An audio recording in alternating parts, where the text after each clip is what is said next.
अतिवृष्टीनंतर महाराष्ट्र शासनाने आर्थिक मदतीसाठी केंद्राकडे प्रस्तावच पाठवला नाही अशी धक्कादायक माहिती जी आहे ती लोकसभेमध्ये खुद्द केंद्रीय कृषी मंत्री शिवराज चौहान यांनी दिली आहे। त्यावर बोलायला आपल्यासोबत शेतकरी नेते रविकांत तुपकर आहेत। हो, मला एक सांगा, महाराष्ट्र शासनाने अजून कुठलीच मदत मिळावी यासाठी प्रस्तावच दिला नाही अशी माहिती आहे। मुळामध्ये एवढ्या मोठ्या प्रमाणात पाऊस झाला की प्रचंड मोठ्या प्रमाणात नुकसान झालं। वास्तविक पाहता राज्य सरकारनं सगळ्यात पहिलं कोणतं काम हाती घ्यायला पाहिजे होतं तर केंद्राकडे मदत मागायला पाहिजे होती।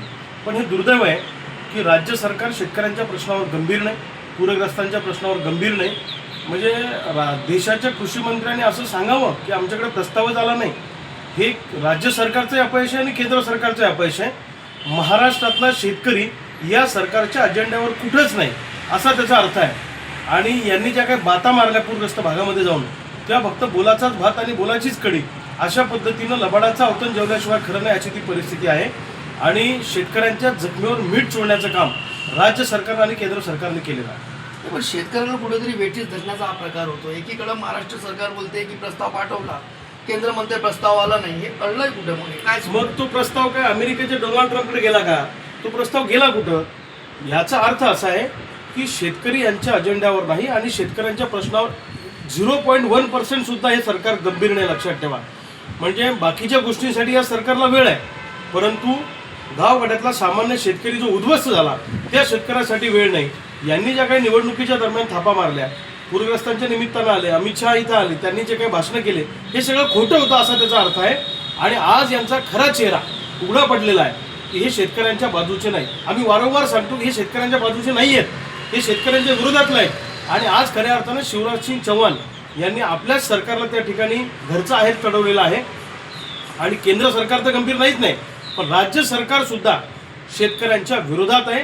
किंबहुना शेतकऱ्यांच्या आत्महत्या ज्या होत आहेत हे सरकारने पाडलेले खून आहेत आणि याला पूर्णपणे राज्य सरकार जबाबदार। संपूर्ण घडत असताना शेतकरी नेता म्हणून शेतकऱ्याच्या पाठीशी उभं राहण्यासाठी तुमची काय भूमिका असेल? नाही, हे शिवराजसिंग चौहानांचं स्टेटमेंट ऐकल्यावर तर तळपायाची आग मस्तकात गेली तुम्हाला सांगतो। आणि आता येणारं आंदोलन मुंबईत होणार नाही, या पूरग्रस्त शेतकऱ्यांना घेऊन आता आम्ही दिल्लीत आंदोलन करू आणि या सरकारच्या बुडाखाली आग लावल्याशिवाय आम्ही थांबणार नाही। स्थानिक स्वराज्य संस्थांच्या निवडणुका डोळ्यासमोर आहेत, जिल्हा परिषद पंचायत समितीच्या। या निवडणुकांमध्ये कसे मतं मागायला आमच्या दारात येतात आणि कसा हिशोब चुकता करायचा हे आम्ही आता महाराष्ट्रातले शेतकरी करू। पूरग्रस्त शेतकऱ्यांना मी विनंती करतो की तुमच्या भावनेशी खिलवाड करण्याचं काम या सरकारने केलेलं आहे। जर गावात मतं मागायला हे लोक आले सत्तेतले तर हातात पायतान घेऊन यांना आता जाब विचारण्याची वेळ आलेली आहे। आता यांना गावात सुद्धा येऊ देऊ नका।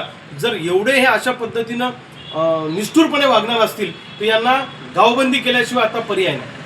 हे होते शेतकरी नेते रविकांत तुपकर यांनी त्यांनी स्पष्टपणे सांगितलेले शेतकऱ्यासोबत जर का असं सरकार वागत असेल तर त्यांना येणाऱ्या निवडणुकीत धडा शिकवू आणि गावामध्ये जर का मतं मागायला कोणी आलं तर त्यांना गावबंदी करा। एवढंच नव्हे तर आता होणारं आंदोलन हे महाराष्ट्रपुरतं सीमित नाही तर थेट पूरग्रस्तांना, अतिवृष्टीग्रस्तांना घेऊन थेट दिल्लीमध्ये एक मोठं आंदोलन उभारू अशा प्रकारचा इशारा जो आहे तो शेतकरी नेते रविकांत तुपकर यांनी दिला आहे। राहुल खंडारे, न्यूज 18 लोकमत, बुलढाणा।